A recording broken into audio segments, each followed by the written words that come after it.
You have people that get laid off from, these, main or FANG companies, Microsoft, Facebook, all these major companies, and these people typically are very talented.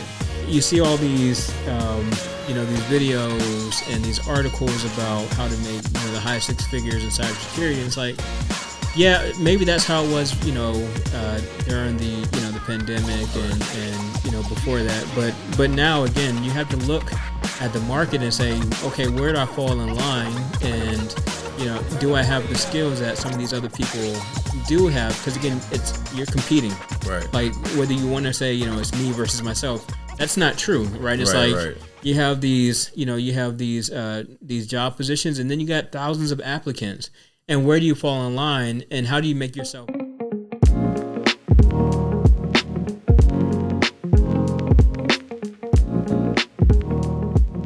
What's going on, Tech fam? It is just my Tech Sense, and I am Will Does Tech, and I am joined by my co-host, Johnnie Tech. What's up, Tech fam? Johnnie Tech. How's everybody doing?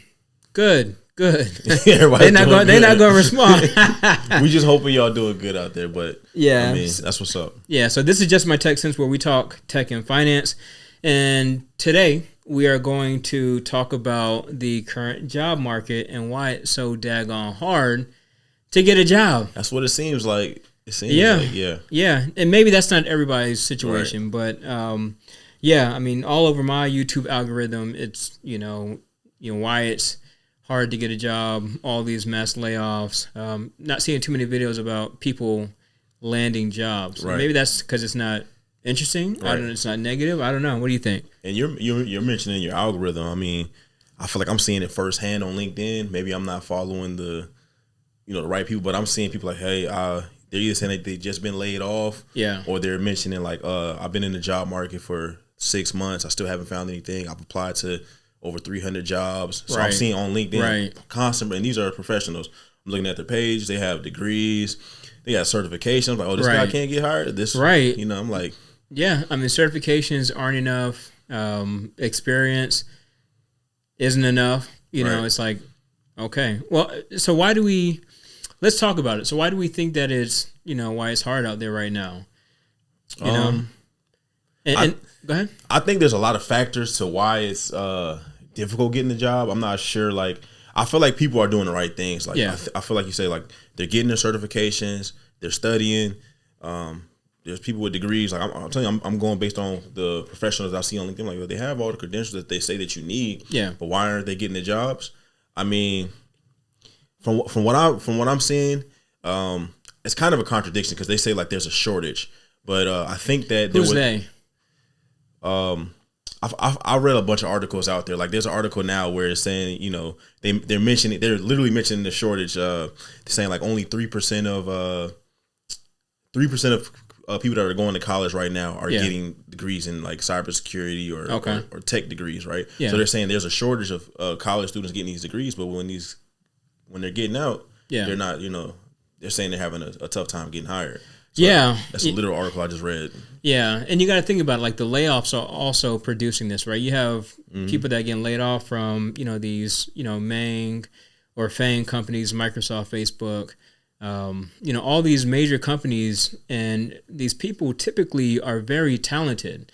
So now you have them, they've lost their job, and now they're back on the streets, and they're also looking for jobs. Right. So the competition is stiff. It's like, you have, pause. So you have you have people that have received degrees that are getting out, and then you have people that are have 10, 15, 20 years of experience, and it's really good experience. Right. And now again, it's like, who are you going to take? The college graduate, or are you going to take the person with 20 years of experience? Right. But there's also there's a little goodness in that, because the person who has 20 years of experience, maybe they're going to demand more. Maybe the salary that they want is going to be more. Right. And if you are a person who is trying to gain experience, maybe you have to understand your value, right? And kind of lower your costs. Right, your expectations with salary. Yeah. I definitely think what you're mentioning is something like, it's almost like a circle, right? So you have you mentioned a few things. So this is my opinion. I'll have to do the research on to see what's happening. Yeah. But I've seen bits and pieces of that, right? So you have like, because you mentioned layoffs. So you got your companies like larger companies, Amazon, Google, Microsoft, right? So they have layoffs. But when those guys get out of work, they just recycle, right? So you were working at Google, they had layoffs. Now you just go to Microsoft, right? So because I believe those guys, they have certain experiences and they have all, they work for larger companies. So those companies feel like they somewhat poaching. Oh yeah, he was at Google, so they look at them as a good candidate as well. So I think you have a lot of the top talent. They're just getting recycled. Then to what you mentioned as far as students coming out of college or people that are still trying to build their experience, it's gonna be much harder for them, especially when they're trying to demand a certain salary. So if you're like, well, I'm hearing that Microsoft, they pay, X salary, but those are for the mid-level, senior level guys. Yeah. So then you kind of do have to say, well, I'll come in and make, a particular salary to build my skills up. Yeah. So I definitely think that's something too. But they're like, well, why do I need to take this low salary when I know this guy over here making $50,000 more? Yeah, and I think everybody should at this point lower their expectations when it comes to salary. Mm-hmm. Like, I mean, unless you are doing something that produces like money for the business, right? But cybersecurity is more of a preventative thing, right? So it's like we're not even typically a money producing industry when it comes to cybersecurity. Now, tech and engineers, again, it's different when you're selling something, but again, you see all these, these videos and these articles about how to make, the highest six figures in cybersecurity. And it's like, yeah, maybe that's how it was, during the, the pandemic and before that. But now, again, you have to look at the market and say, okay, where do I fall in line? And, do I have the skills that some of these other people do have? Because, again, you're competing. Right. Like whether you want to say, it's me versus myself, that's not true, right? It's you have these, these job positions and then you got thousands of applicants. And where do you fall in line and how do you make yourself appetizing for a employer to say, you know what, I want to go ahead and I want to employ this person. And a part of that is that, again, the bottom line, the bottom dollar, like if I can get one person that has academic experience and we have a environment where they can actually learn and I feel like they're capable of picking it up, right? And I can pay them, let's say, $60,000, $70,000 versus somebody who has 20 years. Right. And they're saying, yeah, I need 175 to live because based on what I was doing before, I can't go any lower.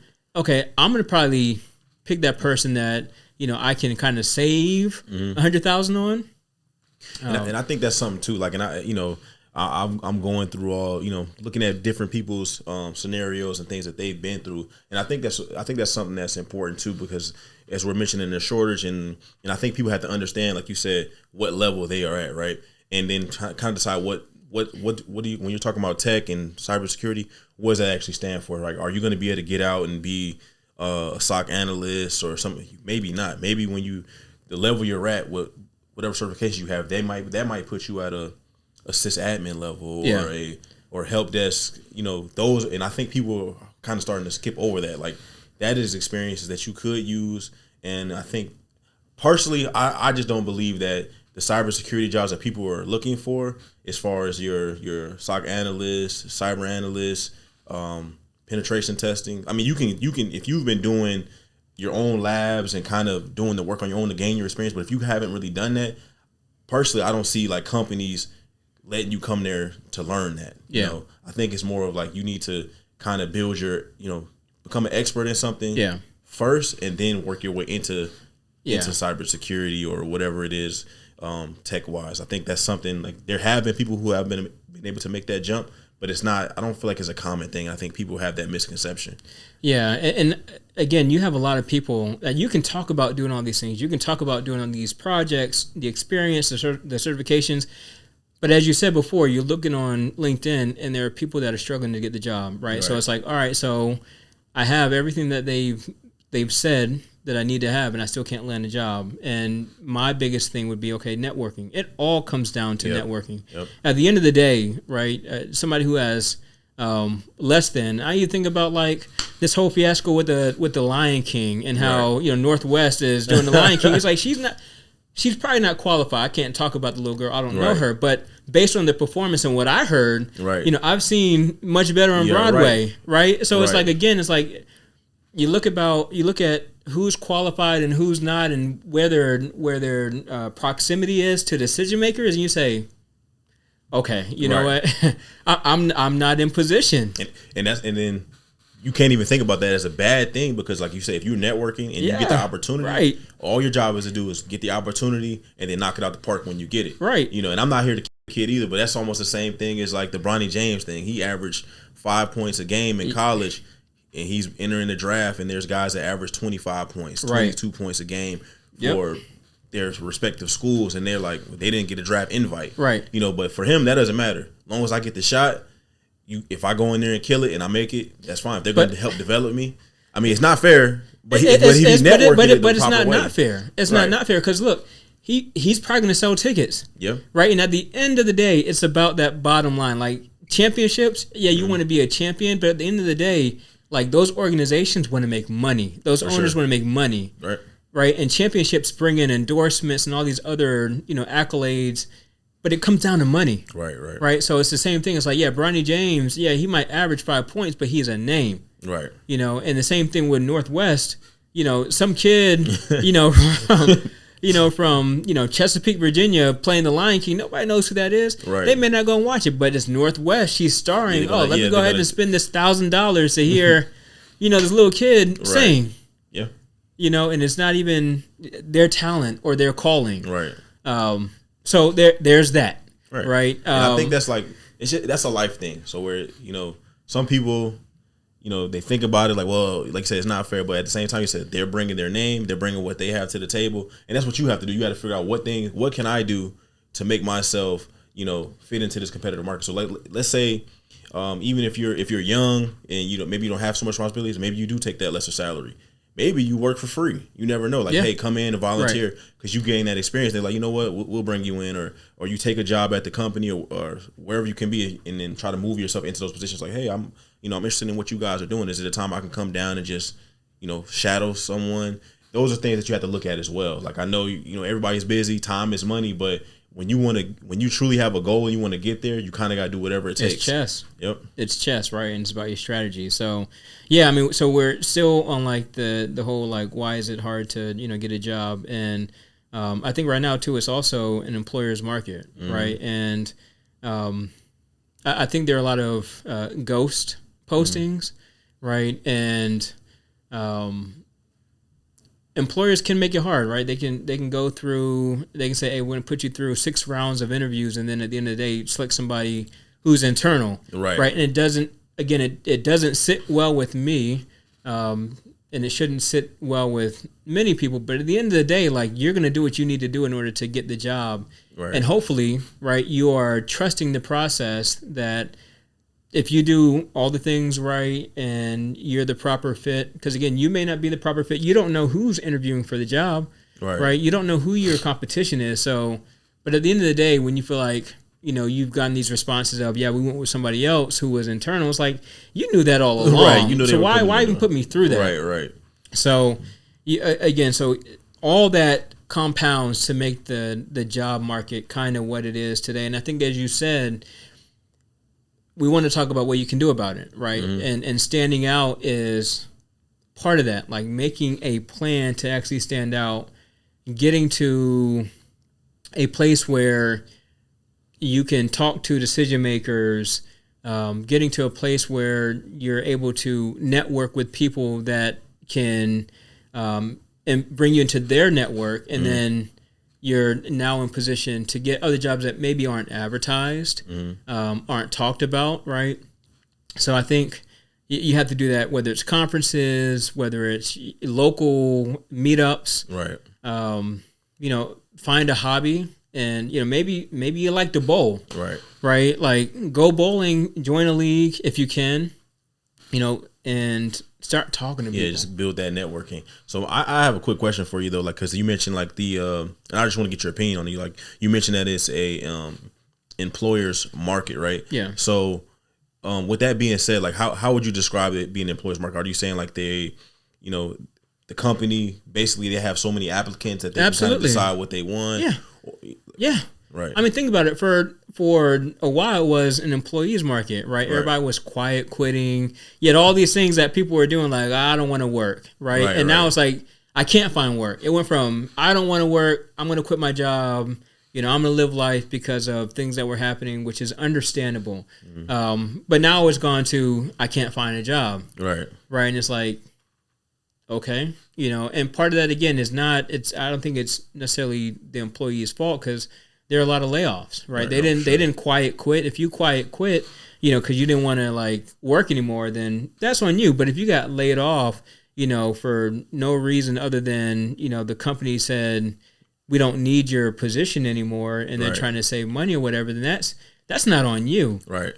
So yeah, at this point right now, yeah, we are looking for jobs. Right. And, at some point that'll flip. But for right now, yep. Employers had the upper hand. Nah, for sure. I mean, I'm definitely, especially like I feel like it's happening in all industries, but definitely with tech because of how fast things change as well, and it's all kind of about their bottom line and revenue. So I definitely can. I mean, I'm like I said, I'm seeing it firsthand. Yeah. Yeah. One of the other things that I would say that you should do to stand out is you need to lean into some of the technologies that maybe a little bit more difficult that are newer. I'm talking like AI, machine learning, cloud, 100%. Like all these technologies that are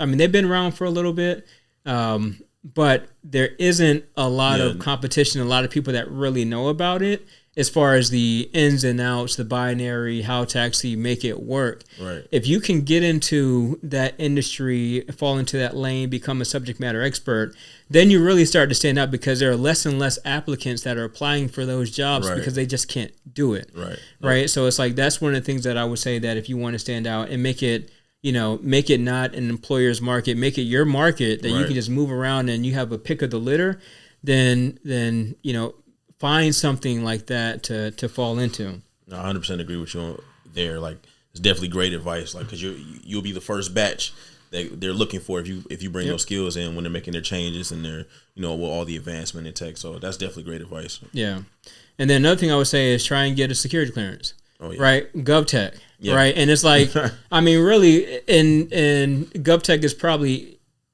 easier than like trying to lean into learning AI and all these other technologies. If you haven't disqualified yourself from getting a security clearance, you can try and get a job that would require security clearance. Try and find, a company that is willing to pay for a clearance and work and get that established, and then dive into the GovTech space because contracts, they need people that are qualified. So it's like in that regard, that industry is still wide open. And if you can, be one of the few that qualify for a security clearance, a top secret clearance, and then you have the certifications like Security Plus or whatever it is, that the job calls for, then again, like there's less and less competition on the GovTech side than there is on the private side. Right, exactly. You make yourself in a smaller pool. So that's definitely great advice there too. I'm just looking at different things that you can also do personally as far as like you're learning. I think companies definitely value troubleshooting skills as well. So like I know that sounds super basic, but a lot of people are going there, they're getting the certifications, which is important, but the hands-on skills is going to help you too. So when you get in your interviews, you can speak to like how you actually think. Like I think employers definitely value the critical thinking, and it doesn't always have to be super technical. If you can come in and help the speak to your interview about processes that you've done, things that you created at your other companies that you can come in and make things run smoothly. Because like you said, it's still a business, so it doesn't always have to be it's hands-on technical, but as well as like how can you take their processes and make everyone else's job around there easier too. So those are things that you have to think about when you're interviewing as well. So I think that's something that you can do. Now, the certifications are great, but like when you're troubleshooting and analyzing that's always working on your hands-on things, you're basically allowing yourself to like, you're learning it to the point where when you're describing what you do to someone, it's like second nature. And I think a lot of employers pick up on that as well. Yeah. So I think that's something that you should do. Yeah. Okay. Well, I think that's it's been 19 minutes in, so let's go ahead and wrap this up. I think we put out some advice on how you can stand out. And hopefully, this market kind of softens up and, you're able to find a job. We've been both blessed to be in the positions that we are, but we also both work in the GovTech space. So, so anything you got to say? Nothing more to add. Just keep working, man. Don't get down. If you've been applying and getting those rejections, hey, it's happening to everybody. So I would just say, keep pushing forward and, something will come your way. Yeah. Okay. Well, thank y'all for tuning in. Subscribe if you like this content. We definitely appreciate you taking the time to listen, and we look forward to hearing back your feedback and any questions that you might have. So this is just my tech sense, and we'll talk to you guys later.